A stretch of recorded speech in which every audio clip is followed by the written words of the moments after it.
organization, we do international instruments. We do conventions, we do soft law instruments, but we also have a strong academic activity because in UniDRA, you also do a lot of research to produce the instruments. So we decided, we work a lot with Giacomo and other professors of your university. So we decided to open a center, which is called Roma 3 UniDRA Center. It is the only one apart from Queen Mary UniDRA Center that we have in London. So you should be proud also of this, of the fact that there is only one other center of this kind. This is the very first event that we organize with the center, and we decided to use to explain or to illustrate one of the projects we are working on, we as UniDRA. So you'll be able to see how UniDRA works, and in a very specific sector, which is the energy transaction. So you can see how private law can contribute somehow also to the international governance. So it's really an honor and a pleasure to have this center, and I'm sure that if you want, you can profit of many other activities that we are doing with the center at Roma 3. Giacomo, you are the host of the event. Thank you, Maria Chiara. So, as our first workshop, we thought to somehow take advantage of the fact that Professor Gallifer was spending some time in Rome at UniDRA and also here with us at Roma 3 University as visiting professor to discuss one of the topic she and the UniDRA are currently studying, which is the legal nature of voluntary carbon credits. We thought that this topic was a perfect match with the idea behind the center. So what we would like to do with UniDRA as Roma 3 and me personally with Maria Chiara is to have a debate on topics obviously in the field of transnational commercial law and international arbitration, but always looking at the interplay between theory and practice. So we would like, as a center, to serve, if possible, as a bridge between academia and other stakeholders, public, private institutions, multinational companies, etc. And I think our panel today truly reflects this idea behind the center. In fact, as I anticipated before, today we are going to first hear a keynote speech by Professor Luis Gallifer, who is a professor at Cambridge University at the law school as Rouse Ball Professor of English Law. I think, Luis, in the coming months, you will soon become the dean of the Cambridge Law School. And of course, Luis is a prolific scholar in the areas of commercial law and financial law, especially in the field of security transaction, financial collateral, having authored many important books in the topic. And she also special counsel at the UniDRA Institute, where she's obviously personally involved in the working group, which is studying this very topic. Then, after Luis' keynote, we will have a roundtable discussion with three guests: Professor Filippo Annunziata from Bocconi University, Professor of Financial Markets and Banking Regulation, who is connected remotely from Milan, Francesco Mezzanotte, who probably our students know well, professor of private law, colleague of mine here at Roma Tre University, and an expert of property law in general, and in particular the topics we are discussing today. And then, as I mentioned before, from Enel, Avvocato Antonino Zucco, who is head of legal affairs, global trading and credit at Enel. And we thought it was in order to have a debate with the private market, Enel was the perfect fit for such a topic. Consider that Enel also has a platform for the trading of carbon credits. I anticipated to my student what we were going to discuss today. We were covering the notion of bene under the Italian Civil Code, what may be considered an object of a property right. And so you have seen this topic in the abstract and in general, and today we will go in depth asking what is the legal nature of voluntary carbon credits. So without further ado, Luis, the floor is yours. Does that work? Can you hear me? Yes.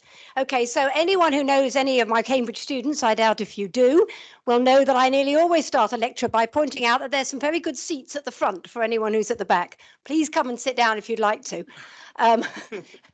Standing through all of this, well, I wouldn't want to do it, so it's up to you. But there's some good seats here, and I think, and so do come and sit down. How many have we got? Yeah, I'm sure anyone who's sitting down there will. There you go. Good. Okay, so I'd really like to thank Roma Tre, Giacomo, Maria Chiara, and Unidroit for inviting me to do this, inviting me to be here today, and Unidroit for putting up with me for virtually a whole academic year. It's been absolutely wonderful. I've never had quite such long and extended sabbatical leave before, and I probably never have it again, so I'm making the most of it, and it's wonderful to be here in Rome. However, my Italian has not got anywhere near enough for me to talk to you in Italian, so you'll have to put up with me in English, but there we are. Okay, now this project is a relatively new project for Unidroit. We've been working on it for about a year. We've only really had one full working group, though we've had some preliminary meetings. So first of all, I'm going to tell you a little bit about what a carbon credit is. Now, some of you may know this, in which case I apologize, but I didn't know it when I started the project, so I'm sort of assuming that not everybody knows this. So it's a pretty basic explanation, but I think it's quite important for you to understand the project and the legal issue I'm going to talk about. So a carbon credit is something that is issued in relation to a project whereby 1 ton of CO2, greenhouse gas, is removed from the atmosphere. And I'll say a little bit more about the kind of projects we're talking about in a minute. But what I'm going to talk about first, it may seem a bit odd, rather than talk about the credits, I'm going to talk about the markets. In other words, some of the things that you can do with credits. And there are two types of market. They're the compliance markets and the voluntary markets. And the compliance markets have been going for a very long time, many years, and they are created and operated largely by states, or maybe groups of states or regulators within states, but basically by states and legislation. Now, the whole point of the compliance market is to incentivize businesses, any entity that might emit carbon, to reduce their emissions, and also to provide a way to enable them to sort of transition to reducing their emissions. And I'm going to tell you about 2 ways they do it, so that you can understand how they work. I'm not really going to talk about these, but you need to know about these to understand why they're not part of our project. Okay, so there's something called cap and trade. And cap and trade is where there is a cap that is set by the regulator. So it's a cap that says this is the maximum amount that an entity can emit in this country or in this state or wherever. So let's say, for argument, that we have a cap of 100 tons, right? Probably massively unrealistic, but there we are. 100 tons is set by the state. And then the state issues carbon allowances to all the entities within that state. So let's again assume, makes it easy, that everyone gets 100 carbon allowances, right? So they get 100 carbon allowances and the cap is 100 tons. The entities then have to, at the end of a set period, say a year, have to surrender 1 carbon allowance for every ton they emit in that year. So, and if they don't do that, then there's some kind of prosecution, or they get fined, or some nasty thing happens to them, depending on what the sanctions are, right? So you've got a cap of 100, carbon allowances of 100. So if they emitted 100, then they would have to give in. They wouldn't have to. They would have to surrender 100 carbon units. Now the thing is that these carbon allowances can be traded. And the reason for this is that not everyone is going to emit right up to the cap, right up to the 100 tons. Entities that emit less than 100 tons can sell carbon trading units or carbon allowances to other entities. So if an entity is going to emit 110 units, they will know they've got to get another 10 units from somewhere, right? So if Y is going to emit 110 units, they have to buy 10 units from X. And they can do that if X is only going to emit 90 units. So it is a way for X to have an incentive to reduce their emissions, and for Y to be able to buy emissions, because they might not be able to immediately reduce to 100, so they've got the time to be able to emit a bit more. They can do that by buying from X. And and I suppose, in the fullness of time, the idea will be that the cap will reduce and reduce and reduce to 0, although I'm not sure you ever get there at the moment. And it's all set up by legislation, right? So this is all set up by regulatory law, and if people don't comply, if emitters don't comply with this, they get prosecuted. Now, there's a similar type of market called the baseline and credits mechanism. And this has the same sort of idea, but it's same thing, but a baseline is set. Entities that outperform, so go below the baseline or profit, depending which way you look at it, they get units, they get carbon traded units, and they can trade those, and people who are over the baseline can use those to offset their emissions. So it's all to do with the people who are emitting less selling to the people who are emitting more. And generally speaking, these things are set up by statute, and often their legal nature, even their private law nature, is defined by statute. It's defined by legislation. Now, some definitions, if you look around the world, are a bit more plausible than others. That's maybe my view, but I don't know if you'd agree. You can't just say, in my view, something is intangible property, and by that way you've waved a magic wand and it suddenly becomes intangible property. You have to have a good reason for doing it. And of course, we're really talking about property. Whether something is tangible or intangible, you could argue about this, but it's a little bit easier to say that's a matter of fact. My pen is tangible, and a carbon trading unit is intangible. But of course, whether it's property or not, you have to think about, why is something property? Now, the way I would say that these types of carbon allowances are property, and I'll come back to what we mean by property later on. This is perhaps a common law view, but you may not think it's it. You may think it works for Italy or for a civil law jurisdiction as well, is that it's a kind of license. It's a kind of transferable license to emit, or you can see it as a transferable immunity. And so if you think about it, if you're prohibited by law from emitting more than 100 tons, but you can comply with that requirement, either by only emitting 100 tons or less, or by emitting more but buying in the units, then the units begin to look like licenses. They're beginning to look like a license to emit. And we, on the whole, certainly in the common law world and transferable licenses we see as property, as the object, can be the object of proprietary rights. Immunity, same sort of idea. If you've got the carbon trading units or the carbon allowances, you then you can't be prosecuted because you've complied, and therefore it's like an immunity from prosecution. Now, that's the compliance markets. However, the voluntary markets, you can't make this argument. This was the sort of beginning of the project when we realized that you can't make that type of argument. So the voluntary markets include are where carbon credits are traded when they are issued by private actors. So I'll explain in a minute a bit more about voluntary carbon credits and the compliance markets. But in the compliance markets, most units, the way I've explained it, are issued by governments or by the regulator that's set up by the government, right? Okay, in the voluntary markets, these privately issued things, carbon credits, are bought and traded for a variety of purposes. And the thing that makes it complicated, and we've been grappling with this quite a lot, is that the many states now enable these privately issued units or credits to be used in the compliance markets. They have, if you like, sort of said, well, most compliance markets, you've got to use carbon allowances, but under certain circumstances, you can also use privately issued credits.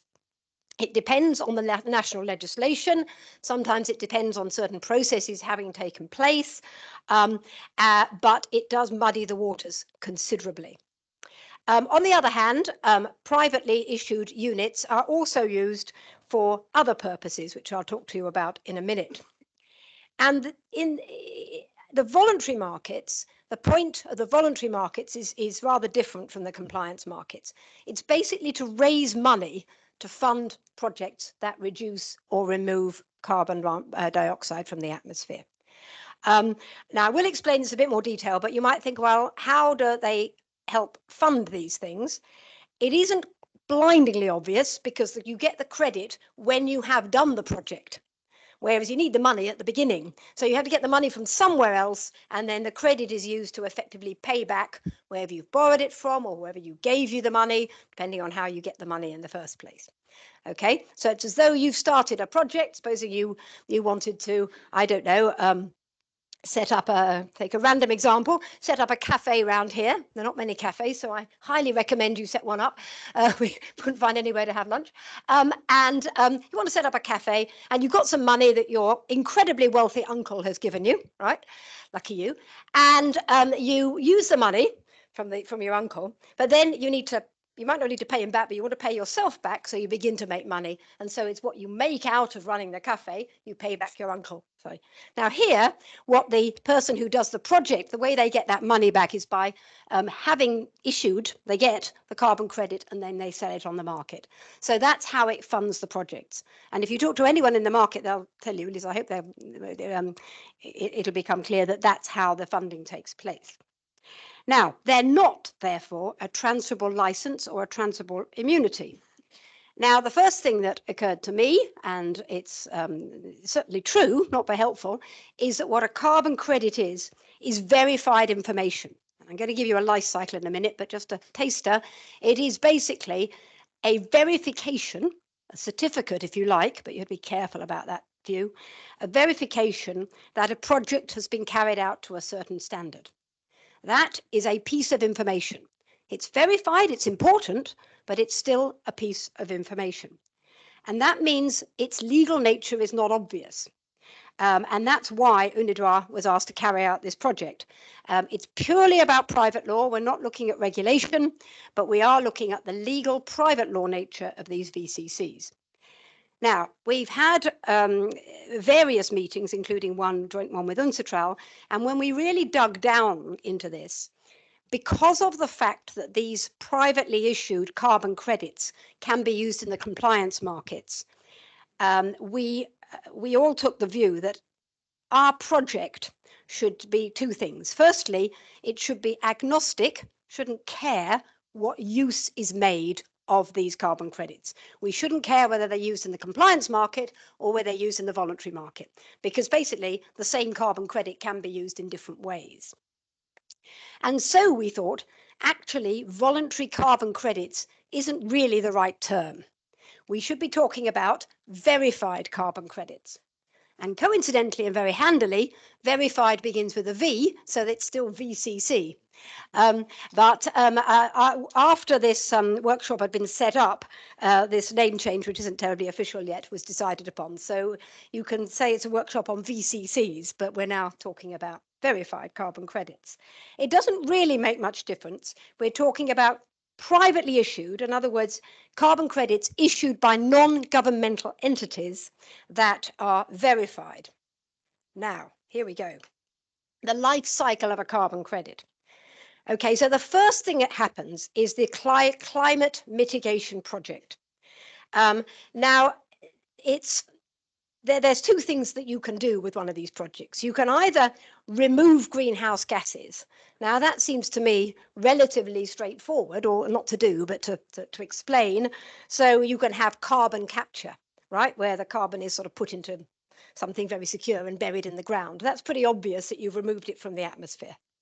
I think less obviously, certainly to me, and a little bit more contentiously, you can remove from the atmosphere by planting a forest or something like that, planting lots of trees, which, pull in the carbon dioxide, what do they do them?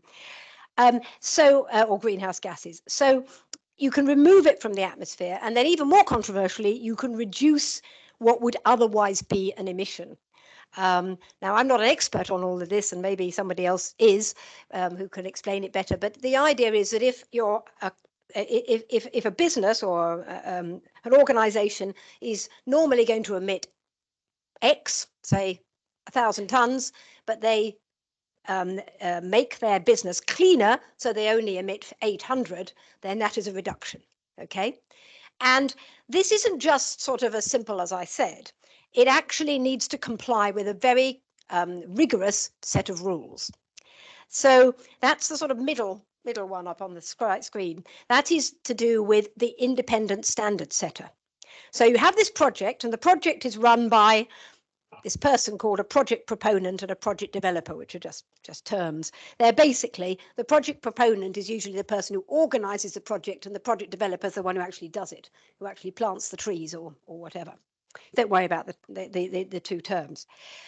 Once the project's completed, it has to be assessed by one of these standard setters.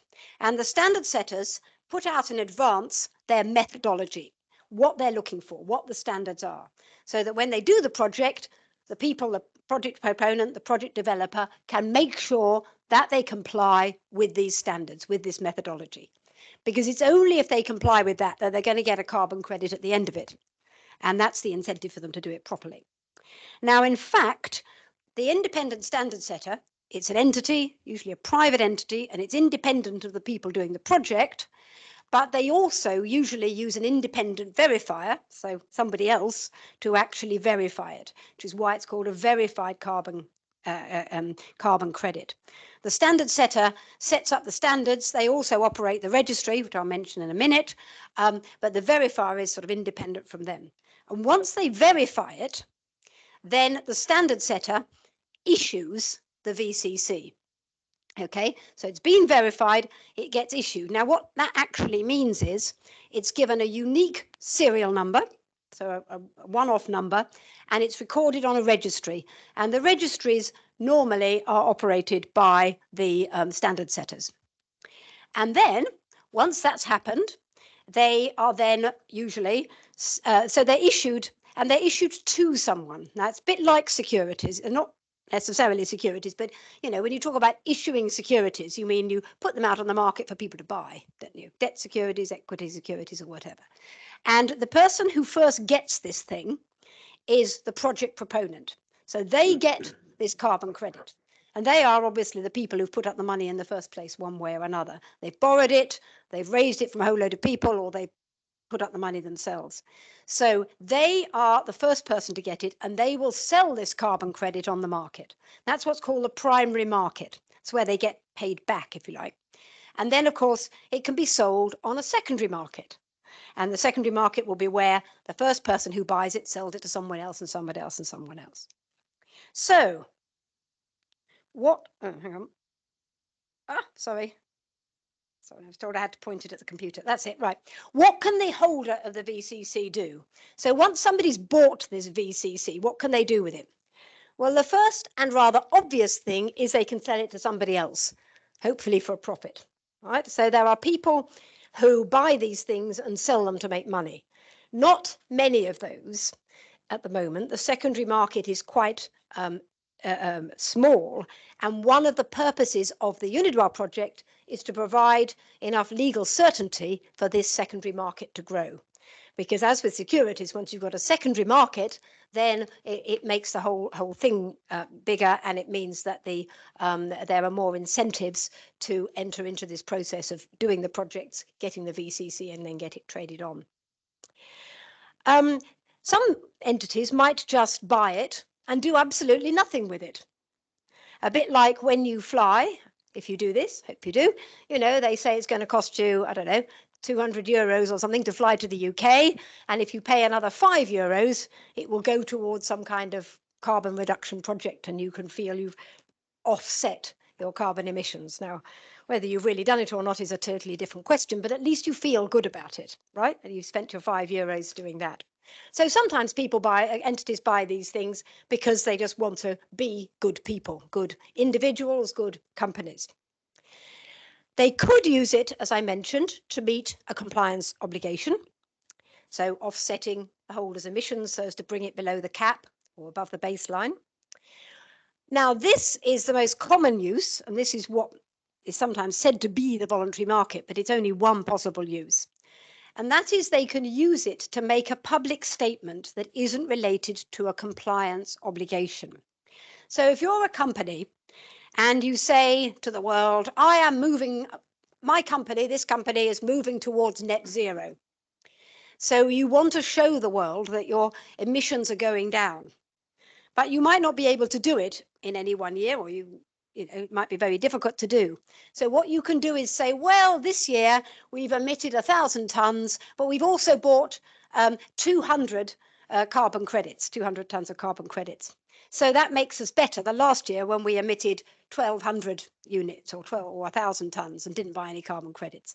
They're not exactly net off. You can't net them off. You're not really allowed to in most reporting systems, but you report it to the world and it shows you're moving towards net zero. And in theory, I mean, you could offset the whole lot or mitigate the whole lot and say, well, we emitted 1,000 tons, but we got 1,000 carbon credits. So, here we are, near net zero. It can be done in the company reports. It can be just done on the website. They can just make the statement wherever. But having the carbon credits enables them to make that statement. I also said, and I'm not terribly informed about this, but maybe we might hear more about this, that you can also use it to show your financiers, your debt financiers, people you've borrowed money from, that, they say, well, you've got to, do something about your carbon footprint. We are doing something about it because we've done that. So there are various things that they can be done with them. When they've done this, either because of the compliance obligation or to make the public statement, they have to retire the VCC. That means it has to be taken off the public registry and it can't be used or traded again. So the idea is that you can't keep on using the same old carbon credit to make out that you're moving towards net zero. You can only use it once, and once you've used it once, you have to retire it. So that's how it all works. What's the project about? Well, the project's about whether a VC's, the project's about a number of things, but the first question, the one that we are still grappling with, is can a VCC be the object of proprietary rights? Now, a few things to explain about that. First of all, to explain what I mean by the object of proprietary rights. No, first of all, I'll explain what proprietary rights are, and I'll do it. If you were in a common law jurisdiction, you'd think proprietary rights mean property rights. But it also means rights with proprietary effect, rights with third-party effect. So, it's not just ownership. That's what I'm trying to say. It can mean any right with a third-party effect. The investigation that we're doing is meant to be jurisdiction neutral. But the thing I just wanted to explain what I mean by the object of proprietary rights. Okay, so this is my pen. I bought it, right? somewhere in Rome, can't remember where. It's my pen. It is a pen. A pen is a tangible, so it's easy. I own this pen. What does it mean that I say I own this pen? It means I have an ownership right in the pen. So the pen is the object, and my ownership right is a proprietary right. If you steal a pen from me, then depending where I am in the world, I have various remedies against you. I might be able to bring a vindicatio or something like that against you to get it back. In English law, we do it by tort. Don't ask me why, but we do. There are various things that it means when I say I have a proprietary right. So we're talking about the object of proprietary rights. And unless a VCC can be the object of proprietary rights, it's going to be very difficult to scale up the market, because most people are not going to want to buy something that they can't own or they can't have a proprietary right in. That's the bottom line. And you'll see from the last slide that there are various things that flow from this. So what is the VCC? What is it we're trying to say is the object of the proprietary rights? Is it CO2 minus? It's what some of the environmental lawyers say to me. And we did think it was pretty difficult to say that something that is no longer there can be the object of a proprietary right. So we did rather give up on that one pretty quickly. Mere information, as you can see in the list, in my view and in most people's views, can't be the object of a proprietary right. If I have a piece of information and I tell it to you lot, so if I tell you that I bought this pen at the Carteleria in Lago, Argentina, okay, that's a piece of actually happens to be true information. Now I've told you lot, you all know it as well, right? So that can't be my information anymore because you all know it and you can go and tell other people. There's no way of really stopping you. You can't control information per se. So merely being information is not going to make it. It's not, you can't just trade in information per se. One way one could do it, think of a debt security, think of a bond. You could make it a contractual right. A bond is merely a contractual promise to pay someone some money. Bond, you know what I mean by bonds, right? Or debt securities. That's just a contractual right. It's transferable because it is. It's designed to be transferable, and the bond markets work in whatever way they work in different jurisdictions. Now, a VCC is not a transferable contractual right in all situations. Some standard setters issue VCCs that retain contractual rights against the standard setter. In other words, the standard setter says, I promise that this VCC has met the standard or something like that. And if it doesn't, they can sue the standard setter. But not all of them do that. So we couldn't go down the transferable contractual right avenue, even if we wanted to, because it doesn't work for most VCCs. Many VCCs give the holder no contractual rights at all. A digital asset. Well, I can talk about this a bit more if anyone's interested, but we have a project, or we had a project in Unidroit on digital assets. We defined a digital asset as a electronic record that's capable of factual control. VCCs do not fall into that category because they are registered. They're not, you can't, it's not like having a private key where you can transfer a crypto asset. They are, you have to transfer them by instructing the registry to change the entry. So you can't have factual control. So we ended up with this idea that we're probably going to think of the VCC as a thing with the characteristics necessary to be the subject of proprietary rights. Now, this gets us into rather new sticky territory. When you've got a new object of proprietary rights, how do we know if something can be the subject of object of a proprietary right? Well, many jurisdictions, civil law, common law, have what we call a numerus clausus. Does this mean anything to any of you? No? Oh dear. Oh, right. Well, I hope it does.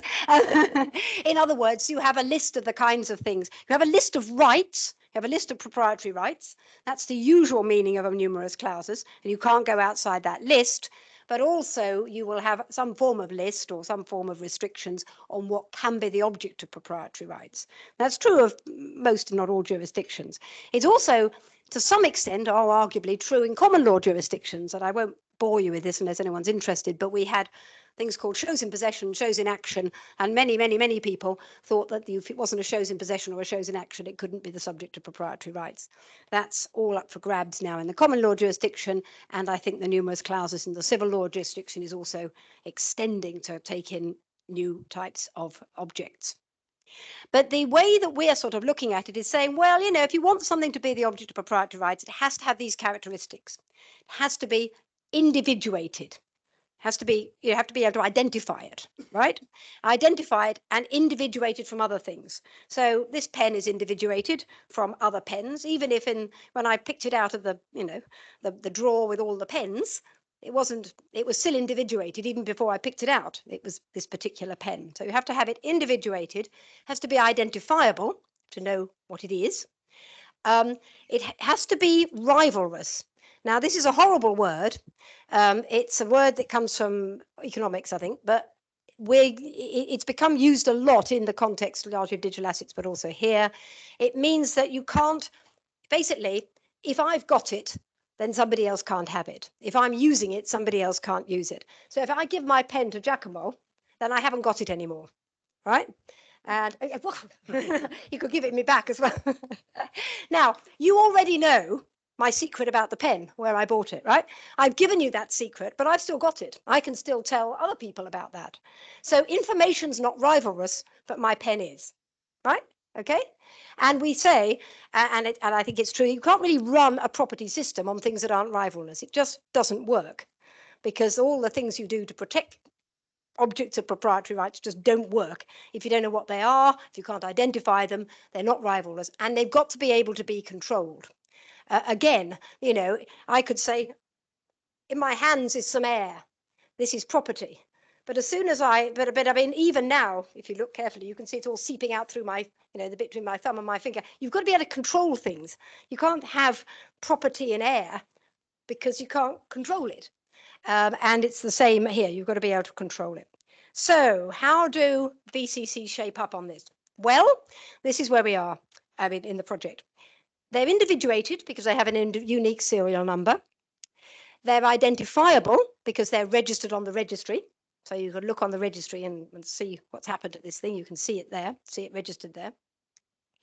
They're rivalrous because once they're transferred, they can't be transferred again. They're not just mere information. So the information is a project has been done and it's been verified. That's the information. But the VCC is more than information because it's individuated and it's identifiable. And also, it can be retired. And once it's retired, it can't be used again. So you can only use it once. We're still debating the relevance of this, I should say, but that, I think, is part of the argument. And it can be controlled. Well, it's not like a digital asset or a tangible. It's not capable of factual control, and that's because it's on a register. So the way that you control it is by being the only person who can give instructions to the registry to transfer it to somebody else. Okay, so that's not factual control, at least not factual control in the sense that we used it in the digital assets project, but it is a very strong form of practical legal control, if you like. And so it can be controlled in the same way as many other intangibles are like that. So that's where we are on this particular point. Now, we have more work to do, but we are, I hope, moving towards the conclusion that VCCs can be the object of proprietary rights. Now, it's taken us enough time to get to this, but then there's more to do on this project, a lot more to do. But once you get to that conclusion, then other things follow. So, for example, how can it be the object of a security right? Well, if it can be the object of proprietary rights, then it clearly can be the object of security rights, because a security right is a proprietary right. So the issues there are more about how do you do it? How do you make your security, how do you create the security right? How do you make it effective against third parties? We haven't really got onto that yet, so I can't say much about that.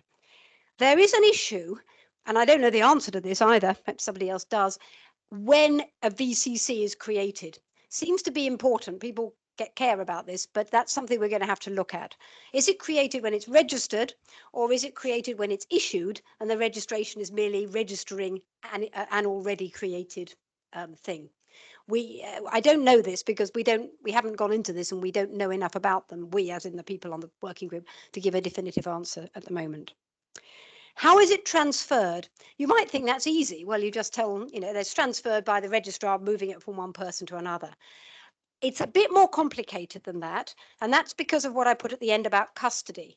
because a bit like digital assets when they're held by an exchange or custodian, you might have one person registered, but they might not be actually the owner. They may be holding it for someone else.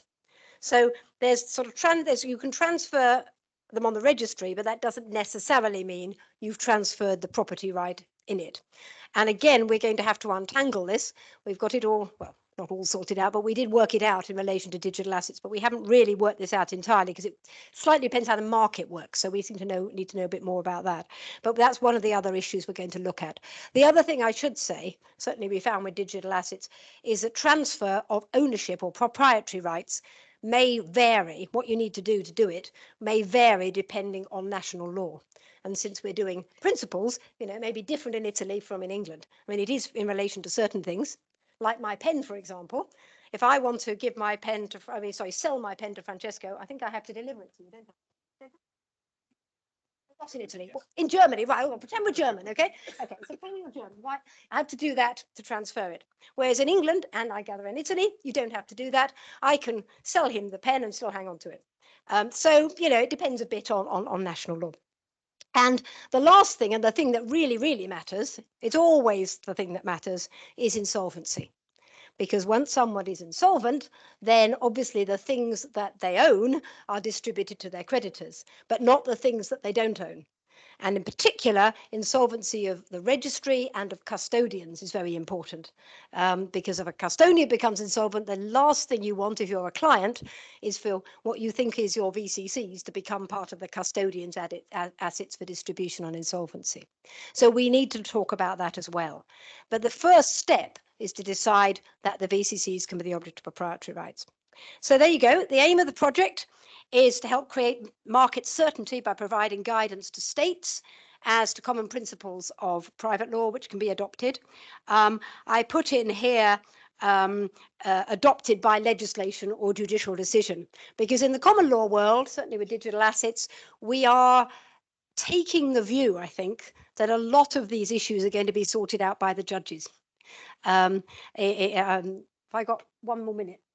Yeah. I'll just tell you what we're doing in the, well, anyway, I'll shut up after a bit. We could always talk later. But in digital assets, so in crypto assets and digital assets in England, we have at the moment a consultation by our law commission on what they're going to do about what they're going to recommend about digital assets. We have something called a law commission, which is it's funded by the government, but it's independent of the government, that looks at private law. Largely, I think it's all private. No, it's not all private law actually, but this is the private law bit of it, and recommends change in the law, change in legislation. And with digital assets, they did a wonderful, huge 500-page report, lots of analysis, lots of saying digital assets can be the subject of proprietary rights, and lots of stuff. And they took the view that at the moment we don't need any legislation because the judges can sort it all out, because the judges were already sorting most of it out in cases. And they then talked to the judges, and the judges said, well, we just need like one bit of legislation and then you can leave it to us effectively. And hopefully this will happen. It hasn't been decided yet. That the legislation basically says a thing can be the subject of proprietary rights. They call it property because that's what we call it in the UK, in English law. A thing can be property even if it isn't a thing in possession or a thing in action. And it's really quite unusual that you get a piece of legislation that effectively overrules or clarifies the law in relation to a whole load of case law, but that's what it's doing. It's saying, well, judges, you can be armed with this piece of legislation, you can go out and develop the law. So I never like to say that we're recommending just for legislation, because I think that what we say in common law jurisdictions could have just as much, perhaps even more influence in relation to judicial decisions than it can in relation to legislation. So thank you all very much for listening.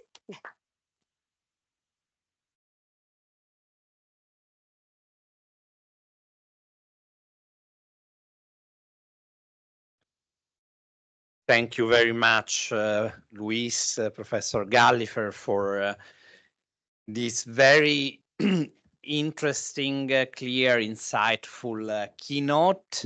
And I think it truly resonated with our students, because I think that the approach taken by the UNIDRA working group, going back to really the foundation of what is an object of property law, looking at what we would call in the civil law tradition our categories or doctrines, main doctrines, is really in line with what a private law student should do as an exercise. So of course you are doing it at a different level, but basically is what also a private law student should do to understand legal concept. And I think it's very interesting the direction taken by the project so far, and of course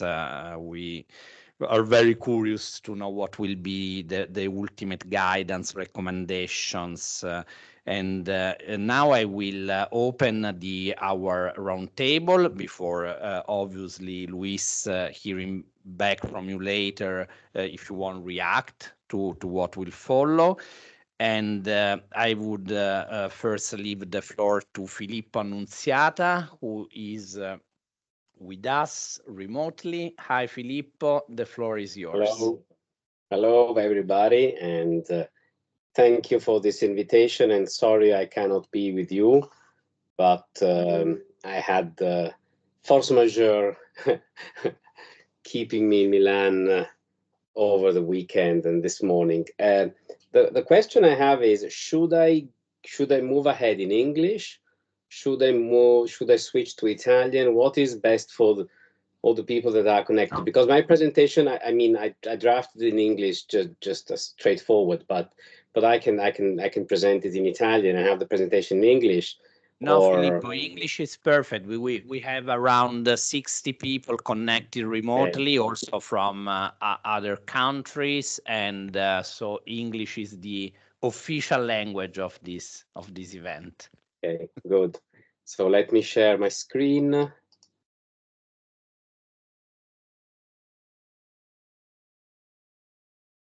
let me see now.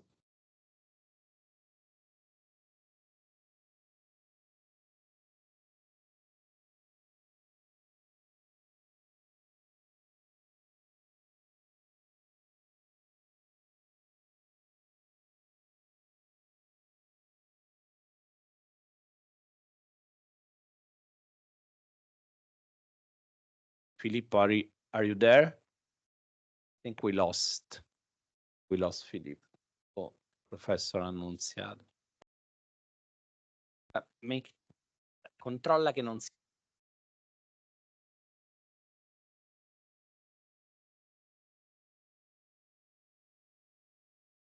Okay, sorry.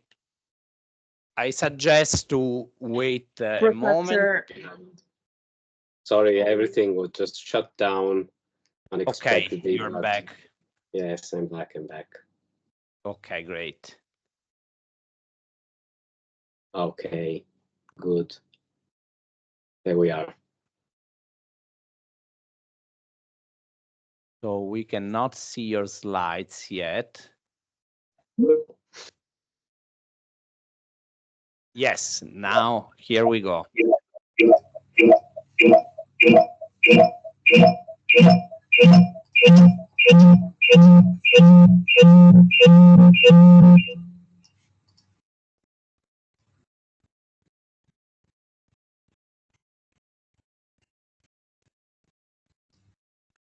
Okay, let me see this.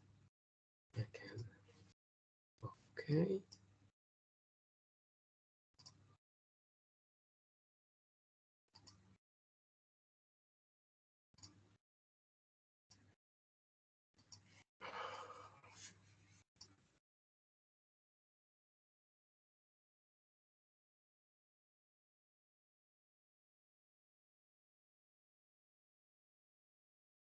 Try to sort it out, the problems with Filippo.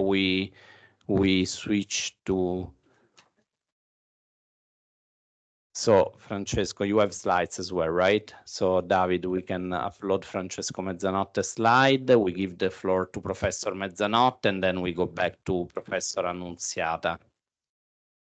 Thank you very much, Giacomo, and to the organizer of this seminar. Thank Professor Galliffer for this very interesting presentation, for the opportunity that I had to study a topic that, as now I realize I was in good company, I was not aware of, but that I find extremely interesting. And in my discussion, I would like to focus on a couple of issues that were really foundational in this project. And you mentioned, I would like to ask myself, is numerus clausus something that that pose a limit to the development of the project? So, and in order to do that, I would like to take, let's say, a civil law perspective, so to match the common law perspective that Professor Galliffer introduced us to it. And this would lead us to say something, and then would lead me to reflect on what are the essential features of a proprietary rights that, as I'm talking also to students, as we have heard from Professor Galliffer, we have not to technically mix with technically property rights, and another way of putting it, rights with third-party effect. We have this feature, and we have to go through this feature. So, numerus clausus.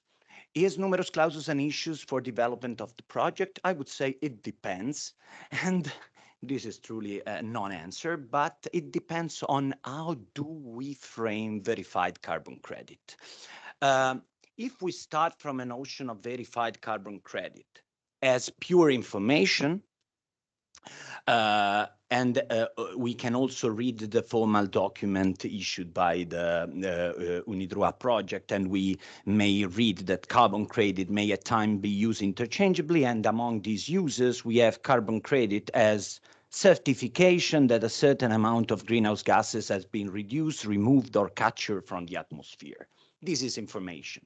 And I would say that if we discuss this as the object of our third-party effect, we do have an issues based by numerus clausus, because although differently interpreted in different jurisdictions, the common idea is that if you have a mere piece of information, as Professor Galliffer was suggesting, this is not going to be the object of a property protection, of a third-party protection. This is not to say that mere information is not subject to legal issues. Information may be subject to duty to disclose. There may be liabilities for false information. But if the point is, I want an information and I want this to be my information, there is one thing I have to do, and this is not technical, something that deals with law. I have to keep it secret. There is a de facto control. There is not a property legal control.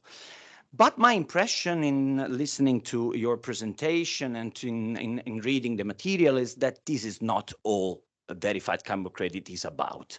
We want something to be followed by the fact of I do have this information.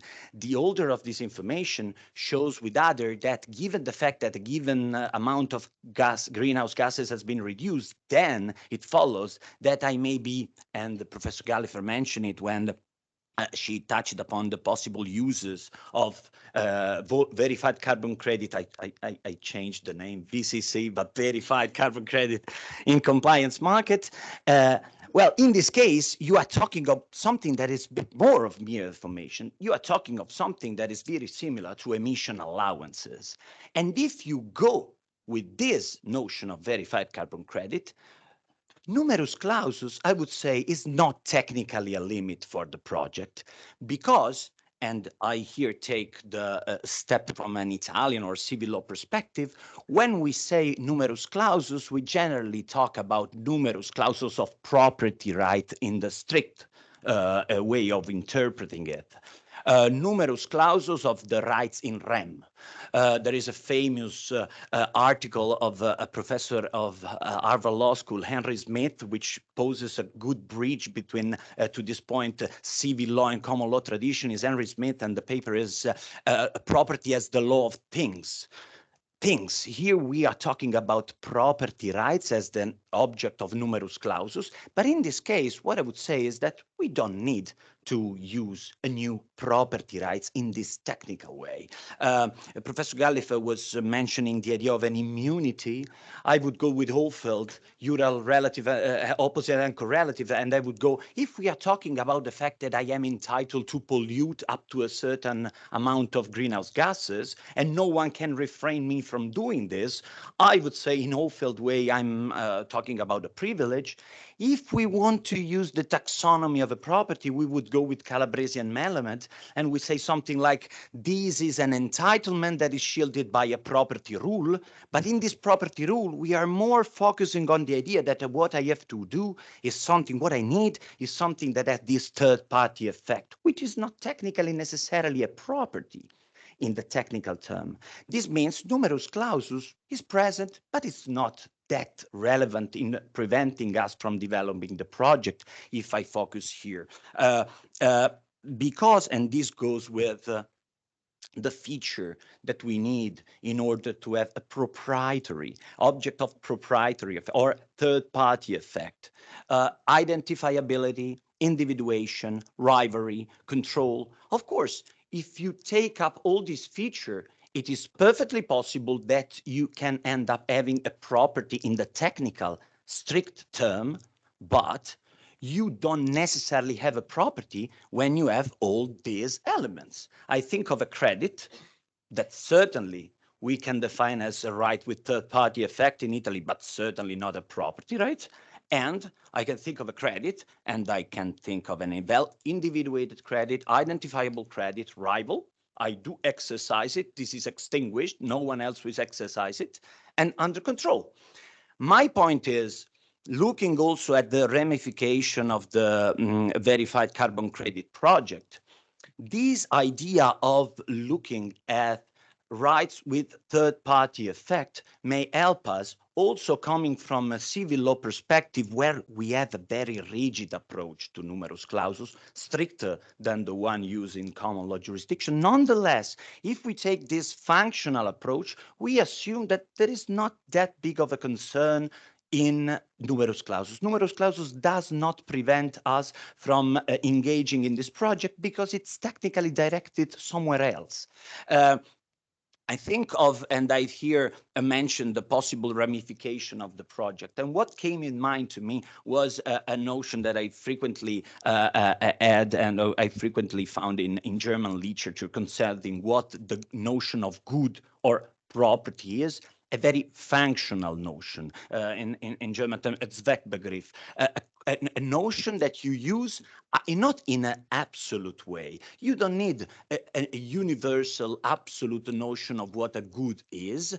Rather, you look at what are the rules that you have to apply, and you come out with a narrower or stricter or shorter or smaller definition of what goods are. A basic example, we have also students. I wonder what are the goods that can be encumbered with a servitude of way, and my notion of good is stricter.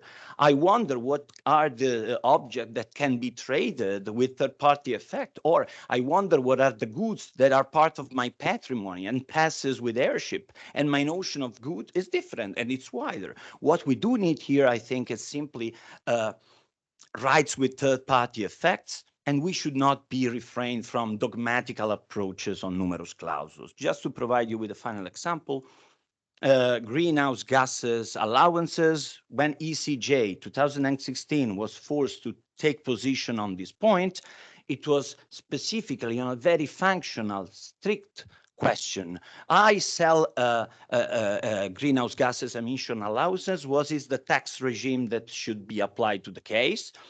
And in interpreting this very aspect, ECJ opinion was emission allowances are similar to intellectual property because they are immaterial, they are exclusive, they confirm an exclusive right to their holder, they can be transferred, they are subject to registration. So if you have to apply the specific legislation that pertain to the tax regime, you treat it as similar to intellectual property. But probably, if we want to talk about different aspects, it is not necessarily the intellectual property the field we should look at. And just to conclude, because you posed the question on when it is created, well, simply looking at intellectual property does not give us an answer, because which intellectual property? If my intellectual property of reference is patent or trademark, I would say, well, the VCC is created when it is registered, while if my intellectual property title is copyright, I would say, and as you probably know, copyrighted protection is granted just for the mere fact of art creation.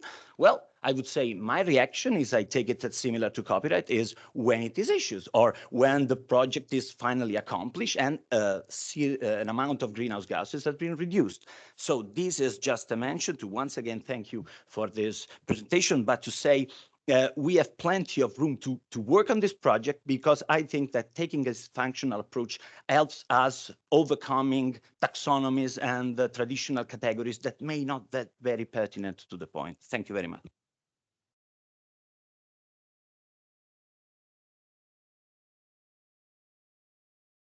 Many thanks, Francesco, also for bringing the civil law perspective in the discussion. I now try to go back to Filippo and see whether we are luckier than before. Filippo, Professor Annunziata, can you hear us? Yes. Okay, and we can hear you. you. Okay, do you want us to share your slides or you want to try again sharing the screen?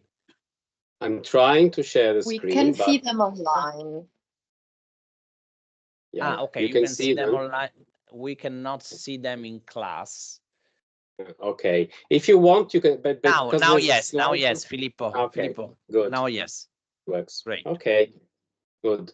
So sorry for the tech glitch of a few minutes ago, but actually, it turns out my presentation is at the right place because having to speak after Francesco, I'm pretty much in line with what he's been saying, probably because I'm a civil law lawyer and not a common law lawyer. But apart from differences in legal traditions, what seems to me is that we are gradually shifting from the starting point where we began by asking ourselves, what are VCCs in per se? What is their nature as an asset, as an object?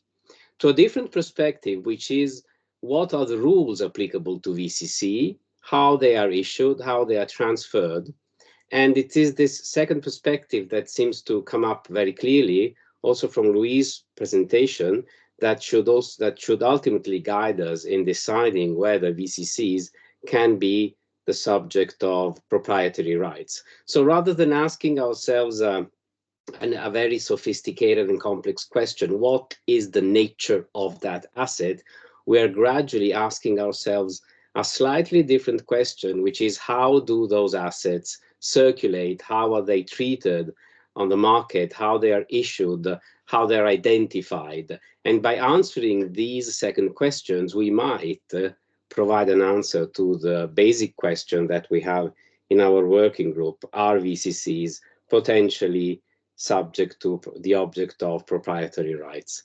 So I think that I will try to provide some examples of other situations that we had to face over the past years where similar issues came up, and naturally digital assets will be one of these areas. I don't have the time nor the intention of delving into UniDroit's principles, but I will try and provide some flashes to clarify why rules applicable to the assets in its, let's say, issuance and circulation and transfer dimension might be more important than deciding what is the DNA of the asset itself, what is the asset in itself. So do rules apply to VCCs? And if so, which rules? I could ask the same question for digital assets, for crypto assets, for recorded securities, dematerialized assets in general. Do we have rules that apply in some way to those assets? If so, What are these rules? Is the asset identifiable? This has been repeated many times. If the answer is yes, this is a step forward towards the conclusion that we are aiming at. And then I think it's also interesting to see whether our conclusions change if this asset, in our case VCCs, is packaged into something else. There are rules for VCCs. VCCs are registered. VCCs can be transferred. I think we heard a lot about this in Louise's presentation and also in Francesco. I think we have to be a little bit careful when we talk about transferability of VCCs, because this does not necessarily mean that they are negotiable on an active market.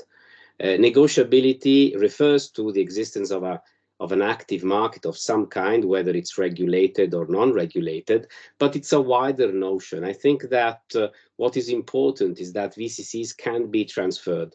Let me make an example. Under the legal tradition of most member states, we have different kinds of corporations that issue different kinds of instruments. And we have non-joint stock corporations, such as in Italy, Società Responsabilità Limitata, or its equivalent under German law, the Gesellschaft mit beschränkten Haftung, or under French law, the Société à Responsabilité Limitée. Now, everybody agrees that the let's call them shares, the units representing equity capital in these companies can be transferred, but they're not negotiable because they do not have an active market, nor do we have rules for active markets on those assets, but they are transferable, not necessarily negotiable. And I think that it's been very clear from Louise's presentation that VCCs can be transferred.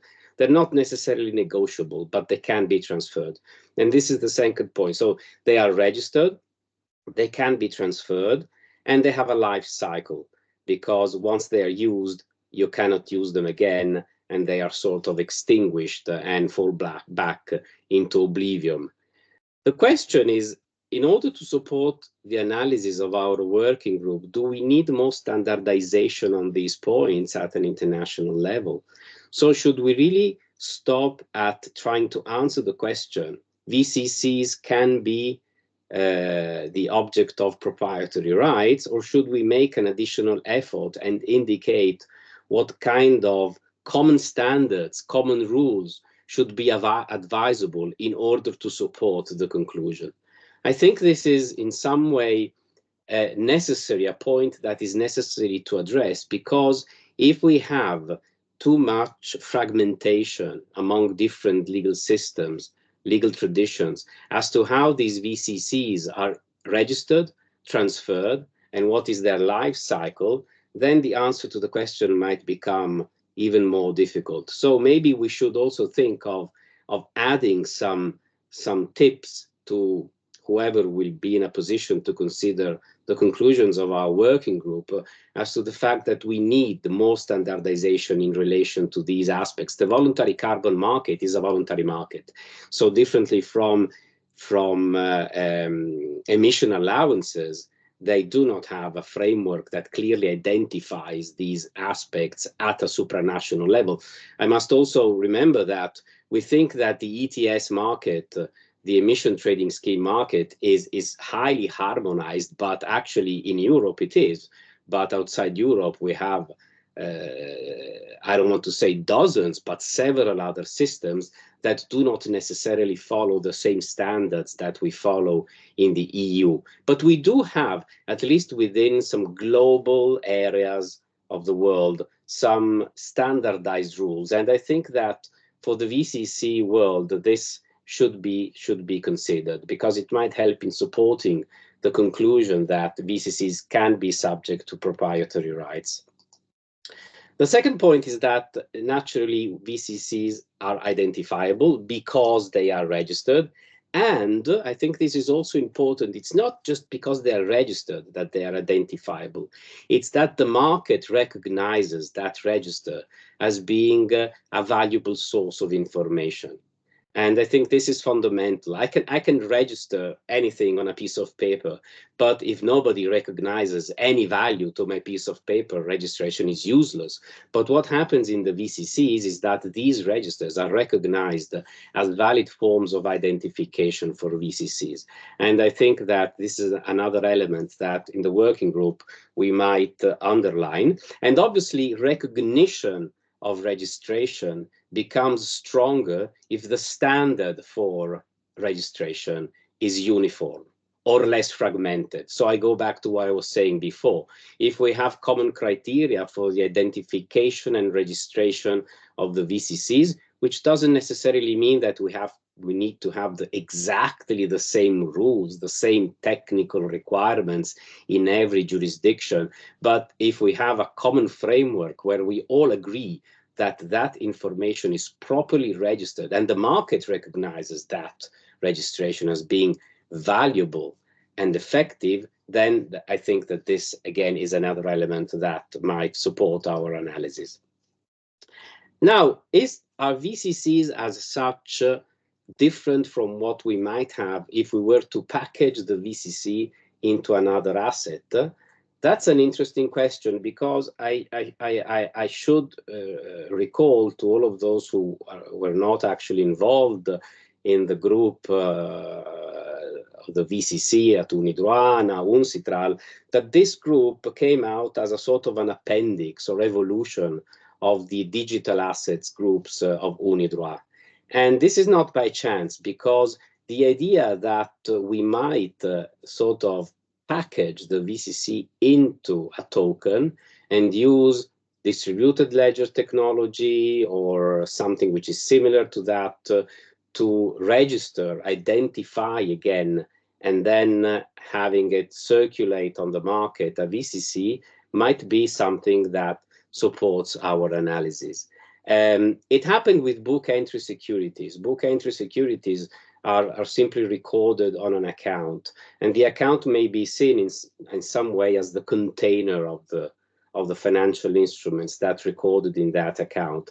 So the asset is in some way packaged. It's packaged in an account, it's recorded, but it's something that has supported the analysis when we shifted from the world of traditional securities represented in paper to dematerialized securities. The fact that the securities were recorded in an account, we threw the paper we threw the paper that represented shares and bonds into the basket and then burnt it all together so that the paper does not exist anymore.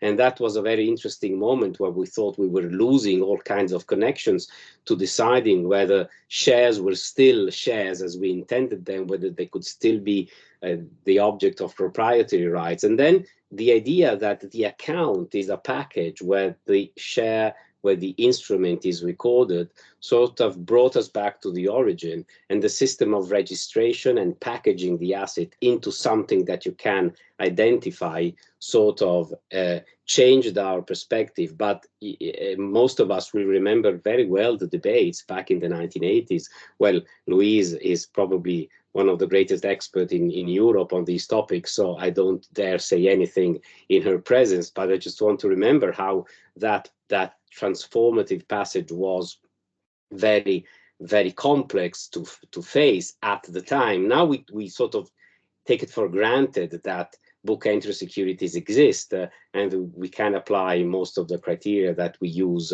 in the world of physical assets. It is true that for book entry securities, we have a lot of legislation, because book entry securities are highly regulated at the EU level, starting from the CSDR to national law, while VCCs are not. But this brings me back to what I was saying. Probably we need more harmonization in regulating how VCCs are issued, registered, and transferred on the market.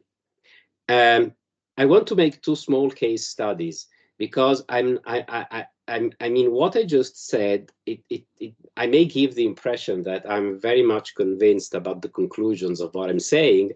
The conclusion would be that if we have more clarity as to the rules applicable to VCCs, or if we can package them up in something that we can recognize, this might be helpful. but I'm not entirely sure that this will be sufficient, because I want to make a first case.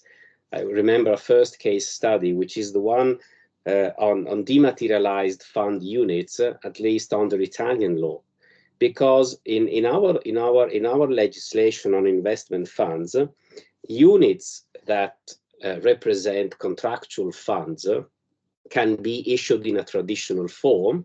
So they would be represented by certificates in paper, or they can be centralized in a central securities depository. But this is rarely done for reasons that have nothing to do with legal topics, but they're more commercial and they relate to the structure of the industry. So let's forget about centralized depositories here, because they are very rarely used.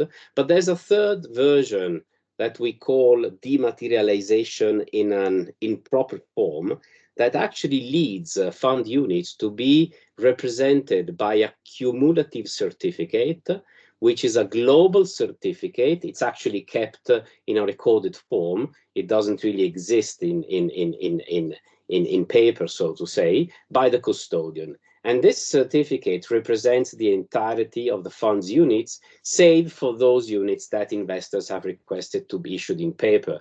This is an option that is always feasible, subject to AML provisions. So you have this sort of unique, improper form of dematerialization, which is not a centralized security system. It's a hybrid form of dematerialization. And this is highly regulated. We have rules that govern the creation of this certificate, that regulate natural investment funds. But this is an area where the approach that I'm suggesting for VCCs didn't really work out well, because it ultimately led us to having different approaches and hybrid solutions in deciding what those units are. I mean, if the units are issued in paper, everybody agrees that that the unit is an asset and that it can be the object of proprietary rights. There's no doubt. But if the unit is in the cumulative certificate, our Corte di Cassazione has repeatedly pointed out that, according to their view, they would simply represent a credit, and that they would be transferred as you transfer not an asset but a credit. So this case study is significant because it sort of challenges what I've been saying, and maybe we can learn from our mistakes and see what has been done in this area, because I'm not 100% sure that if we follow the suggestion I gave, we do reach a unique conclusion. The case of dematerialized fund units is a sort of a caveat that makes me more wary as to the ultimate conclusion of what I've been saying. And then we have digital assets, and this is what I've been saying. If we package the VCC into a digital asset, then maybe this might be helpful, even though the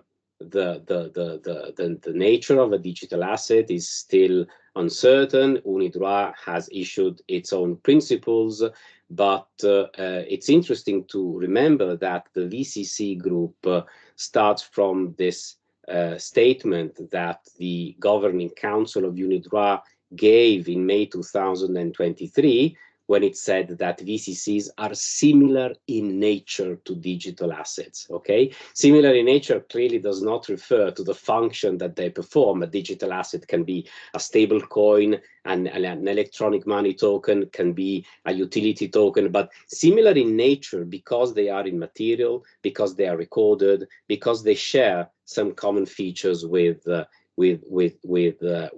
digital assets. And since the debate on digital assets, especially the ones that are based on blockchain, is progressing very quickly, an idea might be to suggest that we sort of try and bring the VCC's world into the world of some kind of technological infrastructure. It doesn't necessarily have to be blockchain or distributed ledger technology. It can be something that works in a similar way. One of the virtues that DLT has is that it seems to provide a higher level of certainty in relation to other alternative technologies, but technologies evolve very quickly. And also the MiCA regulation that clearly targets crypto assets that are based on DLT opens a door to similar technologies that might evolve in the future, and is able to capture within its scope crypto assets that in the future might be issued by using different kinds of technologies. Then we have Bitcoin, another case study, which is just a specification of what I've been saying. And the Gatecoin case in Hong Kong, 2019, brings us back to what Louise was saying. The role of courts, especially in common law systems, can be very important, because in that case, Justice Chan applied principles in a precedent, National Provisional Bank versus Ainsworth, and concluded in quite a straightforward way that cryptocurrencies are property. And you can agree or disagree with this conclusion, but if you look at the points that are highlighted in the decision, they cover most of the things that we have been discussing until now. The asset is definable, it is identifiable by third parties, it is capable of assumption by third parties, and in particular, it is the subject of active trading. In case of Bitcoin, active trading is important. In case of VCCs, I think that trading is important per se. We do not necessarily have to look at whether there is an active traded, but rather we have to look at whether the VCC is transferable, and then whether it has some degree of permanence or stability, and this is where we see the life cycle of the VCC coming up. So this might also explain why the statement made by the governing council of Unidroit in May 2023, that sort of brings close to each other VCCs and crypto assets, makes absolute sense, even if they are quite different objects and they perform different functions on the market. And then the last case study is MiCAR, and MiCAR is interesting because we see that this is a regulation that doesn't really address the problem of defining the legal nature of a crypto asset. It simply regulates the market in crypto assets and leaves to the law of the member states to regulate crypto assets as such. But the fact that the MiCA provides such a comprehensive overview and comprehensive regulation of the markets in crypto assets seems to provide the answer to a lot of questions that otherwise would remain unaddressed. So maybe in some cases we can even try and forget answering the question whether an asset can be the object of proprietary rights. Forget about that. But if we find answers in legislation that in some way address most of the problems that we have to address when we look for an answer to that question, this is equally valid for the case of investment fund units. We are not sure what is the nature of those units in that strange certificate which is kept by the custodian bank. But the legislation on investment funds gives us an answer to most, if not all, of the questions that we would have to answer by asking ourselves whether they are an asset, whether they are a credit. So MiCAR is interesting because it's a sort of a global framework for regulating the market in those assets, and maybe can make us a little bit more agnostic in not really trying to answer the question straight away, because if we find the answers somewhere else in the rules that govern the market in a certain asset, well, maybe the question is not is still important, but not as paramount as what we thought at the beginning. So that's all for the moment. I think that the group will have a lot of work to do, and it will be an exciting and challenging way ahead. And let's hope that what comes up is not entirely useless, but we'll do our best to provide further clarification in this and in other aspects as well.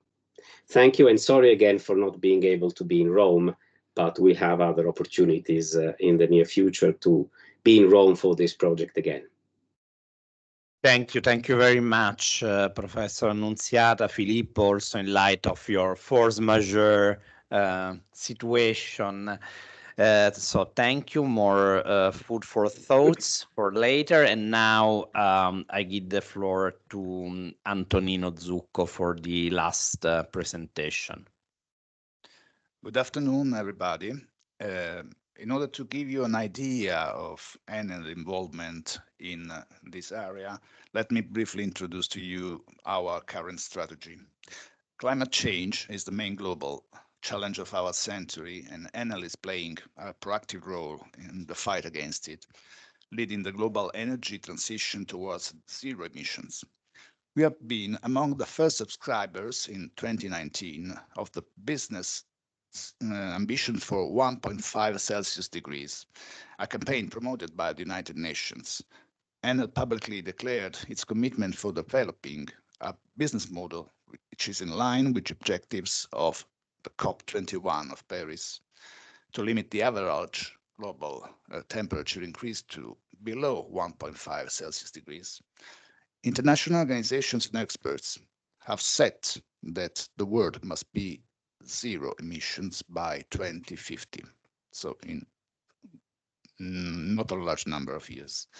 Net zero refers to the balance between residual and inevitable global greenhouse gas emissions produced by human activities and the removal of such emissions to ensure zero overall emissions.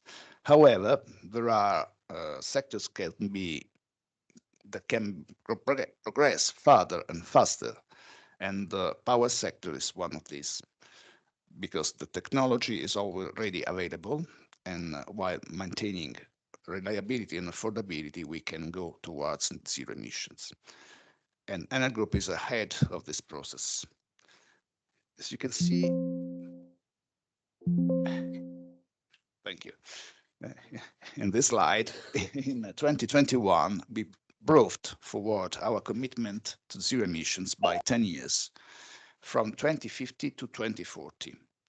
And in 2022, we reached a new historic milestone, defining a decarbonization roadmap that covers both direct and indirect emissions along the group's entire value chain. In particular, we have defined 4 targets thanks to the Science Based Targets Emission Initiative, SBTI, which is a corporate climate organization that enables companies and financial institutions worldwide to play their role in combating the climate crisis. Such targets, 4 targets, are in line with limiting the global emissions below 1.5 Celsius degrees.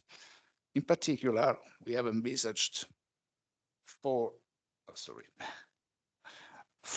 targets.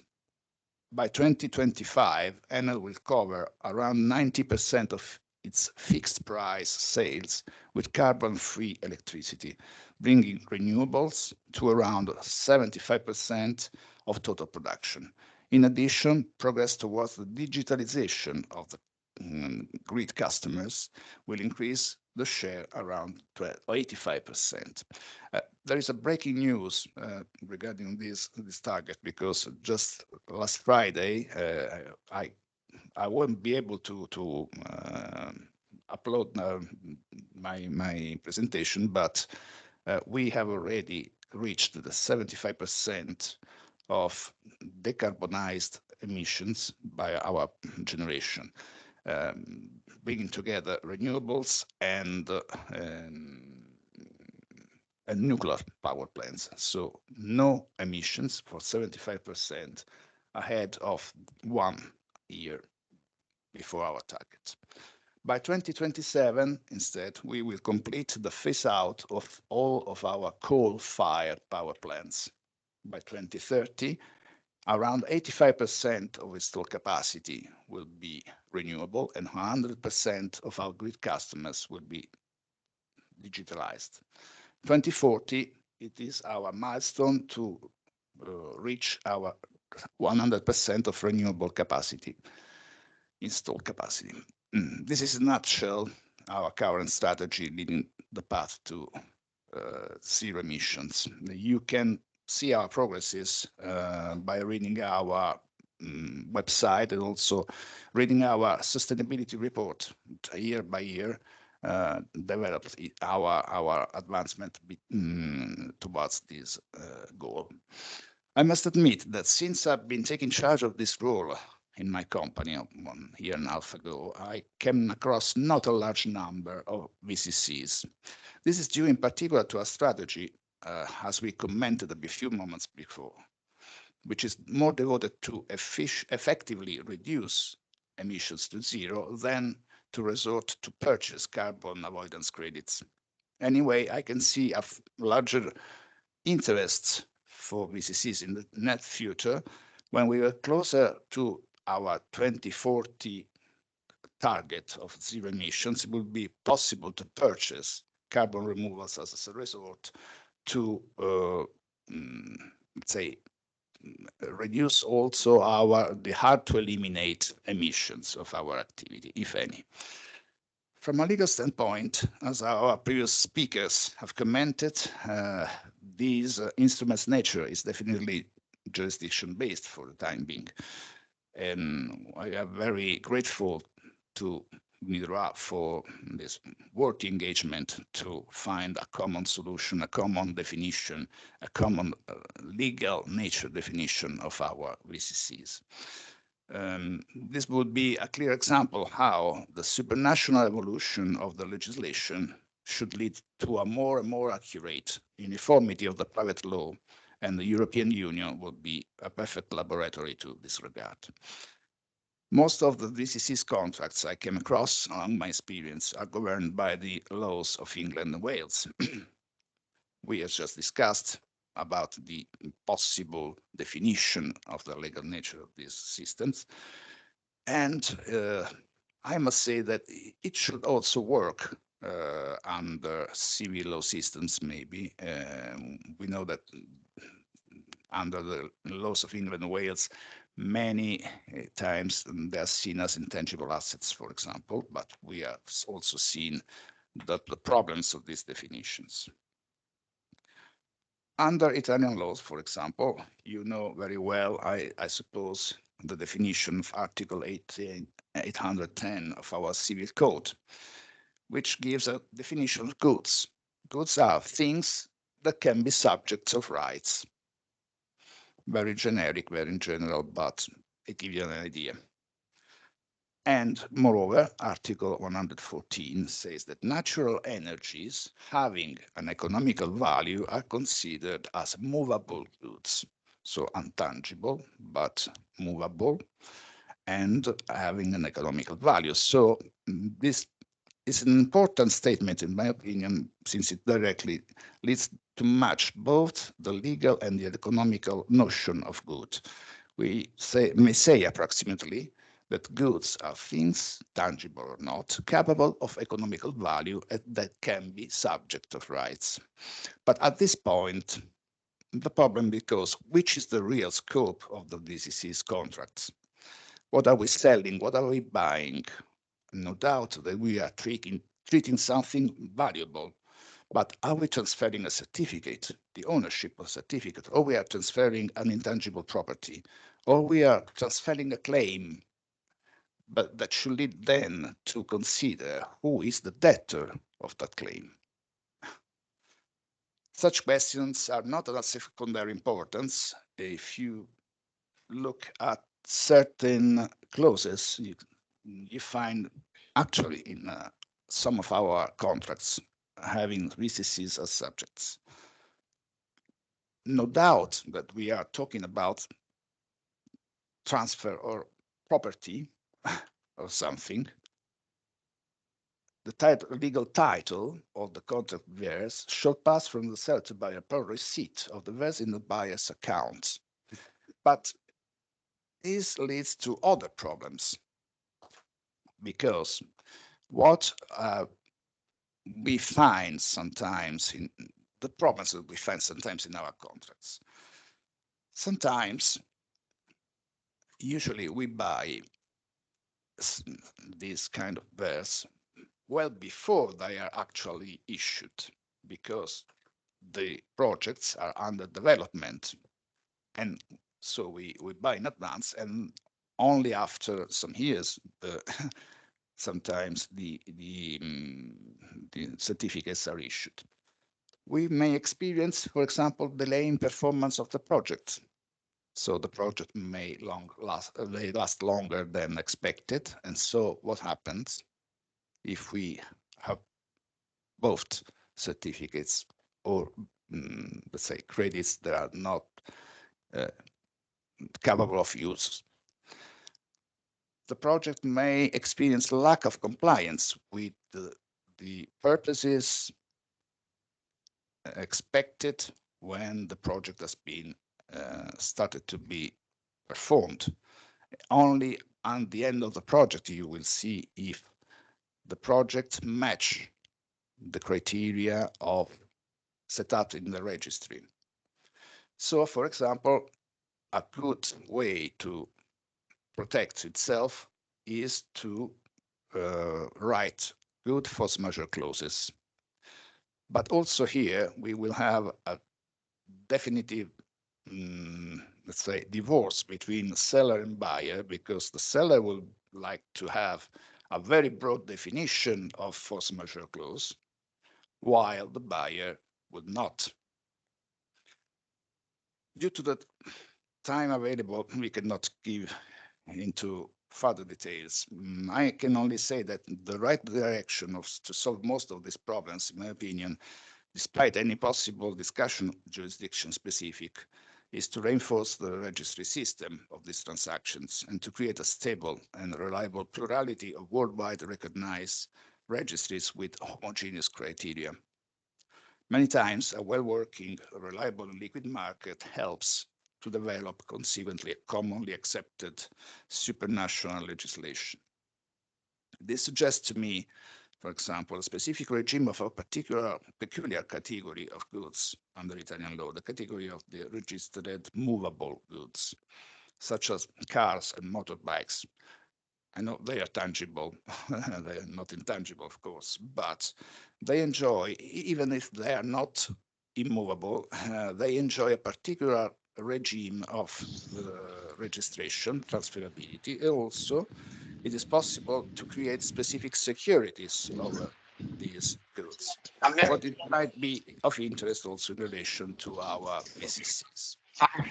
This may shift discussion from the nature of these goods, which may become broad as the discussion about the name of the rose under the Middle-aged philosophers, to the subject of the transaction.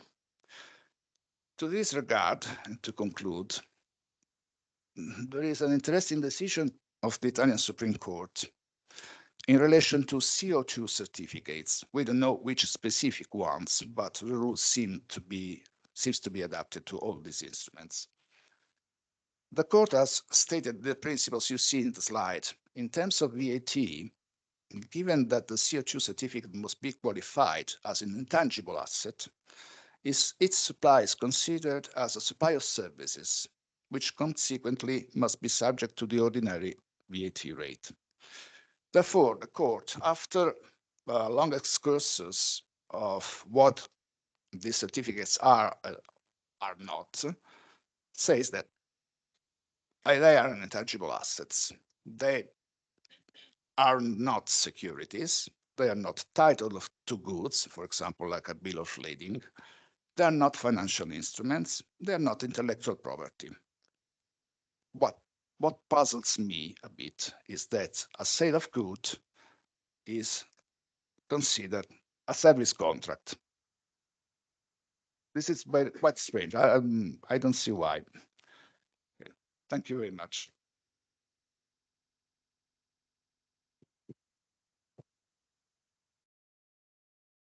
Thank you very much, Antonino, for bringing Enel's perspective and also sharing with us the very important role played by a major company such as Enel that, as you probably know, operates all around the world. So thank you for also for this last interesting sharing with us this last interesting case of the Italian Supreme Court. So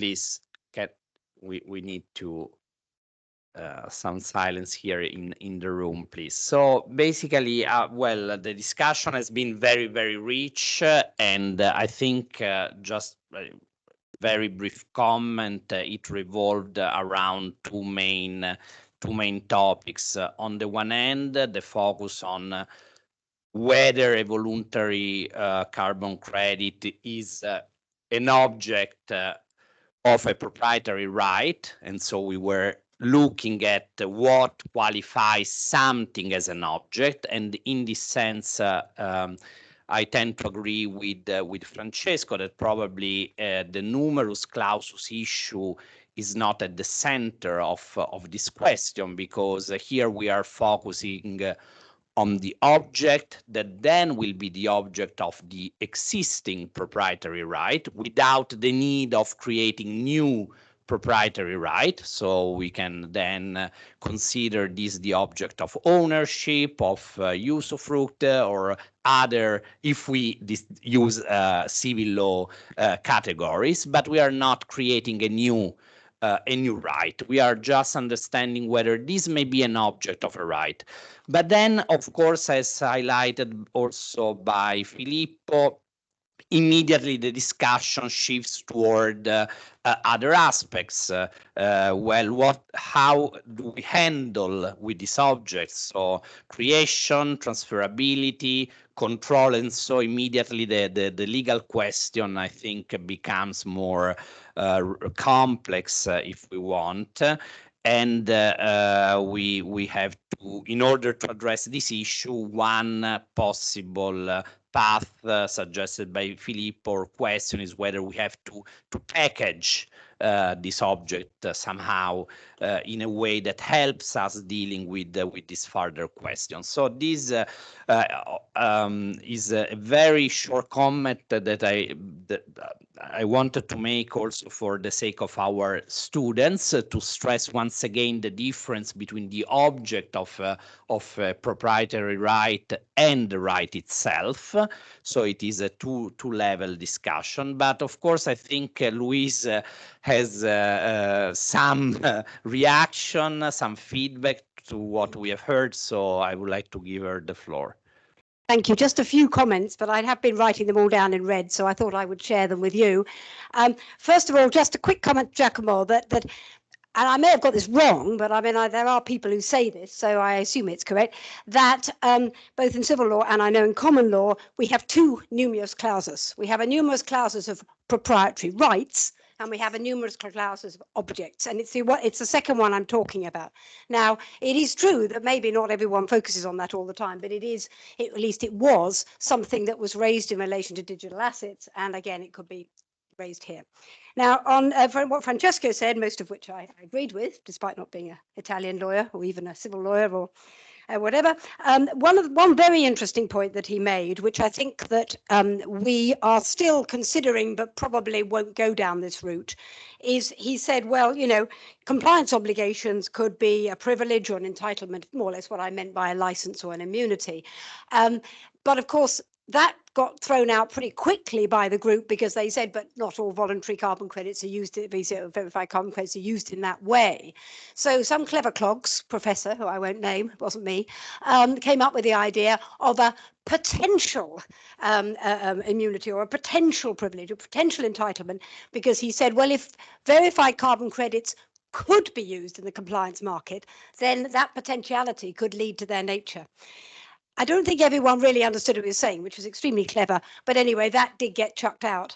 I think on the basis that really at the moment, not every verified carbon credit can be used as compliance. And so at the moment, it wouldn't have the universality that we wanted. And just to pick up a point that Filippo made was really, really important. I didn't mention standardization, but he's absolutely right. I mean, we're going to have to do some standardization. One way of doing it, I can't tell you which way we're going to do it because they might not agree with me, is to do what we did with digital assets, which is to have a definition of a digital asset, which defines the scope, and then say everything within the definition is like that. That was a sort of way of standardizing it. So we could define it as one that's registered in a particular registry that does it in a particular way or something like that. So there's various ways of doing that. Now, one other point that came up from both Filippo and Francesco, and I'm a little bit concerned about this because I don't quite know the answer. But when we struggled with digital assets, there is always the question, do you say that the nature of the digital asset or the VCC is such that it can be the subject of, it's either the subject of proprietary rights or it's not? In other words, do you give the same answer to all the questions? So the questions are, can you transfer it? Can it be the subject of security? What happens on insolvency? How do you get it back if someone steals it? And then we have those sort of second order questions. And I have to say, these are very, not necessarily more complicated. How do you treat it for tax? How do you classify it in certain other regulatory, anti-money laundering, various other types of regulation?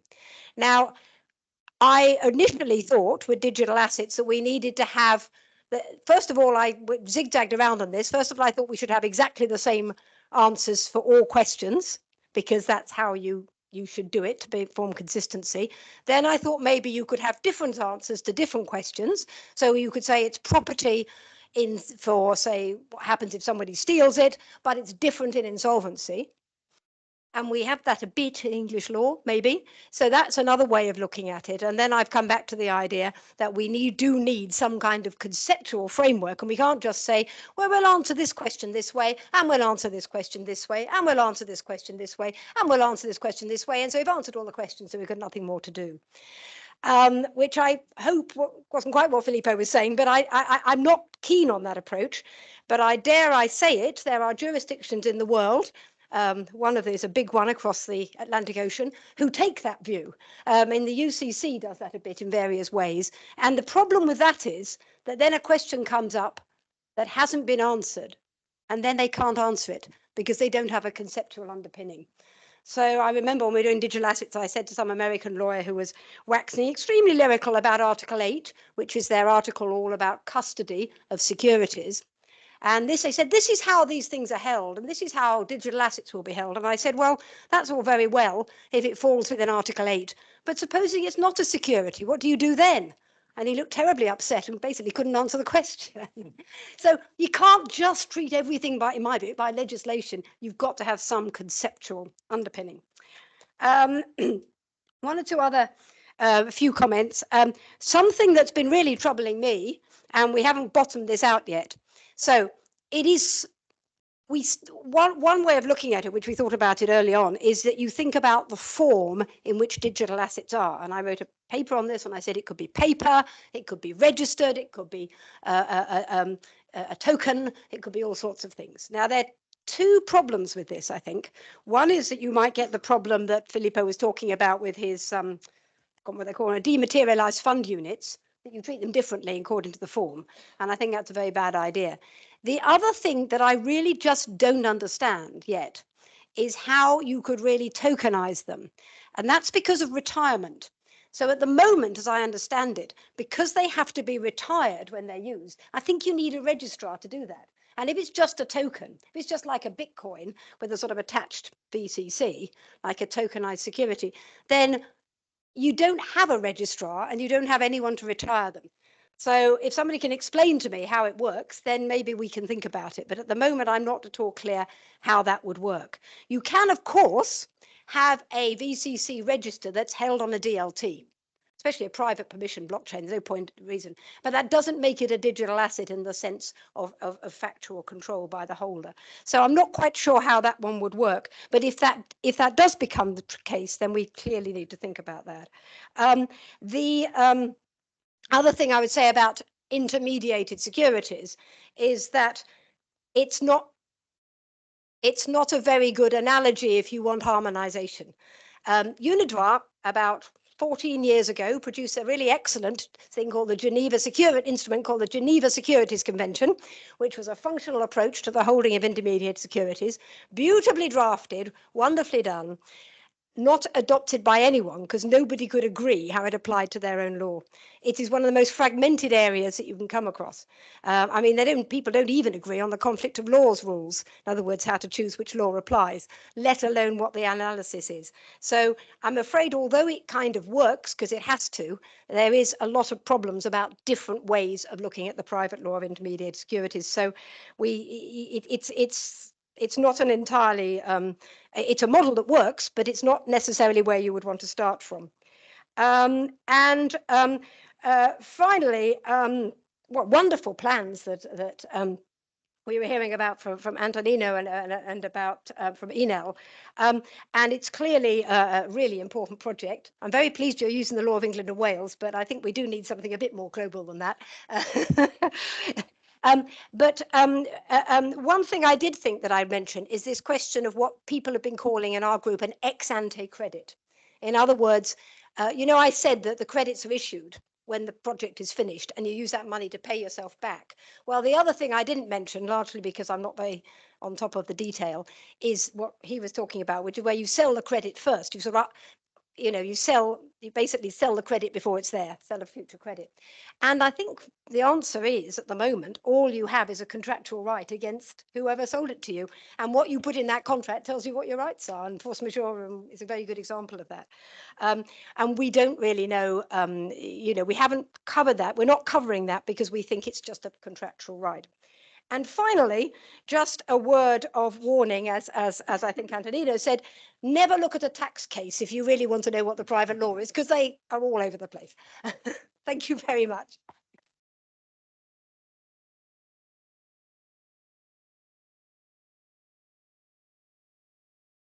Thank you again, Luis. I think we have 5 minutes left for question from the floor. So we have a microphone there. Is it?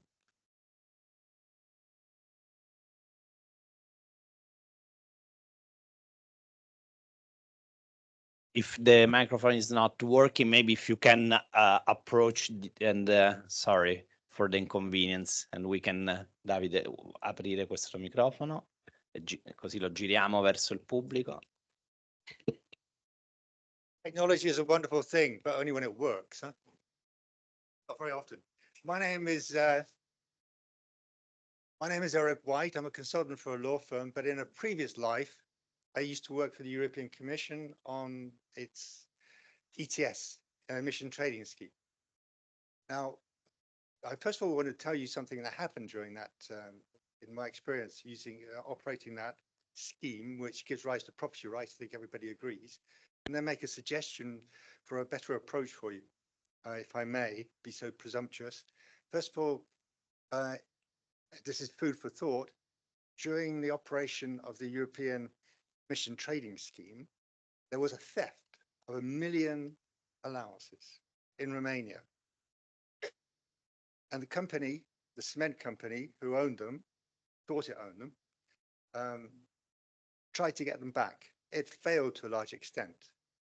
It asked for the registration numbers and where these allowances are gone, and was told, can't have it, confidential. The preoccupation of the European Commission was not to undermine the market. Market must function, and there must be no fear that allowances which are purchased in good faith would not be recognized everywhere. So they refused to give the numbers, they refused to say what happened to it, and then they also suppressed all the registration numbers. So you couldn't identify it anymore. That's perhaps something you can think about, but nobody denies that these are property rights. But there's all this discussion about from common law or civil law, but the real origin of these voluntary credits is the international law. In fact, the Kyoto Convention. Kyoto Convention is binding international law. It still exists. It sets up the clean development mechanism with certified emission reduction rights and so on, which went wrong. It failed. Now, perhaps you should look to see why it failed.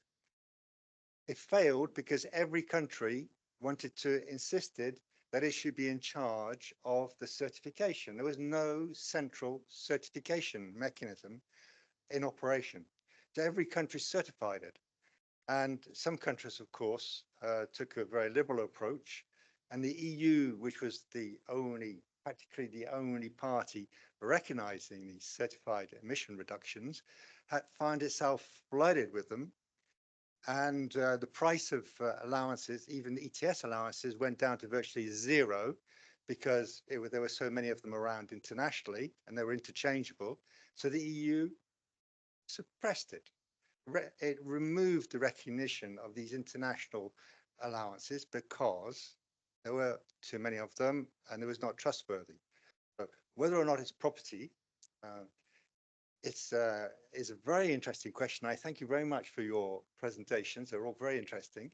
But perhaps the important thing is how to make these regimes work internationally, because the whole point of these projects is that reductions which take place in one jurisdiction are recognized in another jurisdiction. So it's very important to have a uniform framework for it. But perhaps the starting point in order to make sure that it's recognized is to start with international law. And of course, there's another thing which occurred to me while listening to you, which is somebody said, the Professor Gullifert said that information cannot be the subject of property. But there's an international treaty, the WTO, which has an agreement on intellectual property rights, which recognizes trade secrets, which are information, as being property, and requires everybody to recognize them and to protect them. The important thing is recognition and protection. Whether in fact it's property in one sense or another is perhaps not relevant, or at least it's not considered relevant in an international framework, either by the WTO, possibly not even by the Kyoto Convention. Those are my comments, and thank you very much for your presentation. Thank you.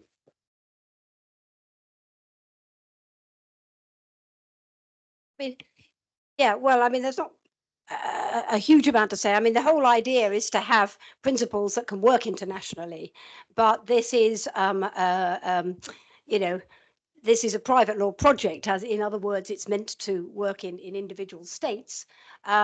International law only really works if you have a convention.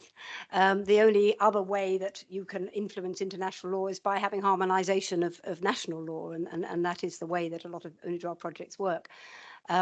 So I think that's what we're trying to do with this. And I should say, I don't think it's not at all a secret that we were asked to undertake, we as in UNIDROIT, I'm not but UNIDROIT was asked to undertake this by the International Swaps and Derivatives Association, which is an international body, but obviously not a government or an international governmental body. It's, if you like, a trade association, and they want to scale up, they want to be part of scaling up the market on a private law basis, if you like. Now, you may well be right that a lot of the problems come from not having the question of what the verification is. We're not necessarily going to be looking at that, because I think the view is that if you have a good enough market, then the verifiers and the standard setters will be known, and they will you know, people who buy them will know certain standard setters are good, and they will buy those credits. So we're talking about private markets, really, is what we're talking about, even though sometimes they can be used in compliance markets, which does muddy the waters considerably. I can see that. So we are running out of time, but I see there are two questions also remote from our remote participants. So first, Mr. Sitnikov, if you want to. Dear colleagues, hi. Hi. Yeah, thank you so much for your presentations. And indeed, as any relatively new and considerably arguable issues, you know, the issues raised today, actually, they do lead to some questions, and they do have plenty of them, but let's focus on one, and that one would be to Filippo, actually. I did notice, Filippo, that interesting idea of yours that VCCs are to be, unless I'm much mistaken in quoting you, are to be recognized by the market, which I personally find a little bit dangerous, maybe as dangerous as using standards in the definition of VCC, or like allowing standards to play an important role in the life cycle of a VCC. But nonetheless, what do you really mean by this, recognized by the market? And in particular, would an intention of a potential counterparty of a VCC holder be recognized as this type of recognition by the market, which would be sufficient for a VCC to exist and be transferred? Or if not, what would be the qualifications, or the conditions for a VCC to be considered as recognized by the market? Because we do really need to have some objective criteria here, I guess. Otherwise, the market and the private party relationships would, I guess, be really in danger. Thank you so much. Well, the answer to the second question is yes, of course, we need more clarity and standardization. And this is one of the arguments I raised. So I think we can mostly agree on that. When I say that VCCs are recognized by the market, I just capture what I see. It's a picture, it's a photography of what we see happening on the market. These VCCs are traded. They are accepted as units that contribute to the cap of an individual under different schemes, cap and trade, and so on. So the market accepts these VCCs as good assets. They do that, but they have different legal regimes, and this might create confusion. So when I say that they are recognized, I simply watch what's happening. We see that they are issued, they are traded, and they are set off against the emission caps. And that's it. It's a purely factual situation that I'm looking at. But at the same time, I truly think that we need some more common framework and more common conceptual basis to understand what we're talking about. Because I go back to one of the last comments by Louise. It might be that in the end, we draft a document that we can only apply to certain kinds of VCCs, not to anything that we call VCC colloquially. It might be that some of the things that today the market calls VCCs are completely outside what we can actually write in our principles for the future. So we need a stronger conceptual approach, and in order to do that, we need to follow a more harmonized route towards defining what VCCs are, how they are issued, recorded, and transferred. I think we have another question from an unknown guest connected remotely. Hi, thank you for the really informative session. My name is Akshata Singh, and I just had a general question to the whole panel. There was discussion on tokenization of VCC, and I just wanted to understand if the fact that there are no centralized rules and there is no overall common framework in arriving at a definition of VCC as the working group is intending to do you intend to stay technology neutral, or are there specific technologies that you have preference to when you define VCCs? It's a very good question, and I'm afraid the answer at the moment, well, the answer is all instruments aim to be technology neutral. So to that extent, the answer is yes.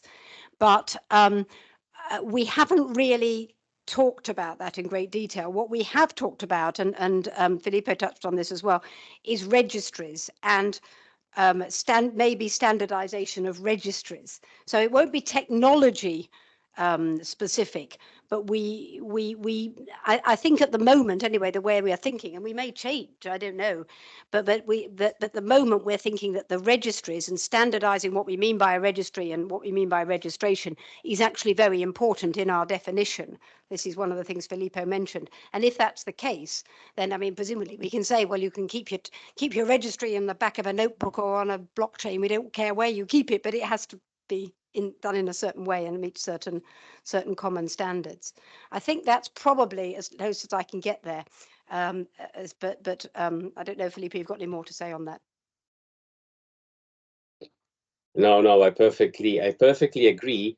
And the example of the Italian investment funds units, which is a very small case if you want, but it's significant in this respect. That's where the dangers lie, because you start by, I mean, when we introduced that system more than 30 years ago, we thought it was, well, we didn't use those words at the time, but today we would say that it was neutral, technologically neutral. But it turned out to be completely different in terms of effect, because nobody has been able to convince our Supreme Court that those units are still financial instruments.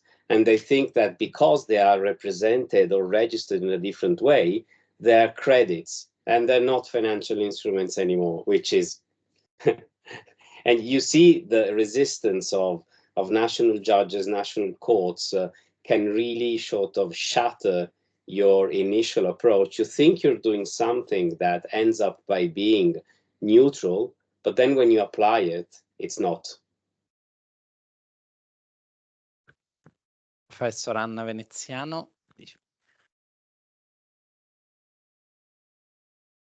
Thank you very much. This is just a very short follow-up on what Luis has said in terms of technological neutrality.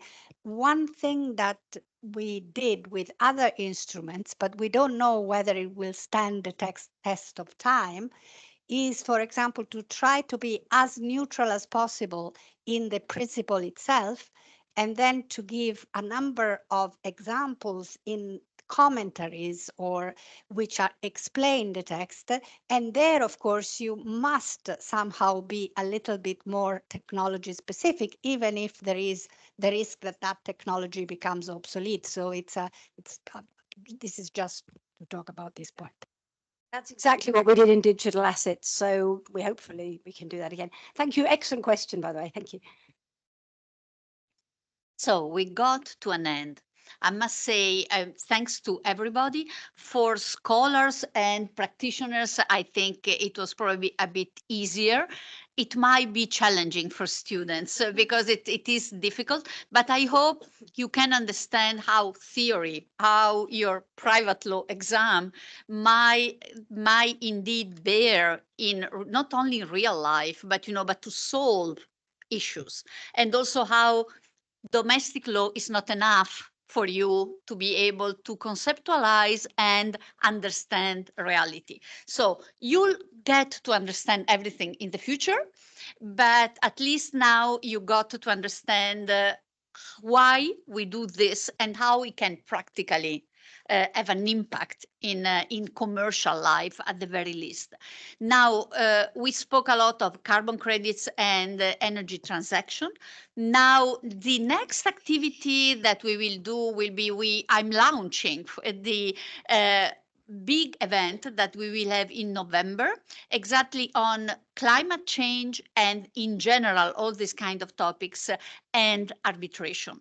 So you see that we will go on, that will be a full day, that will be some more articulated, but at that point, I hope you get more familiar with this concept and you will be able to follow us also on that. So thanks a lot. That was the very first event of the center. I think it was a very well start.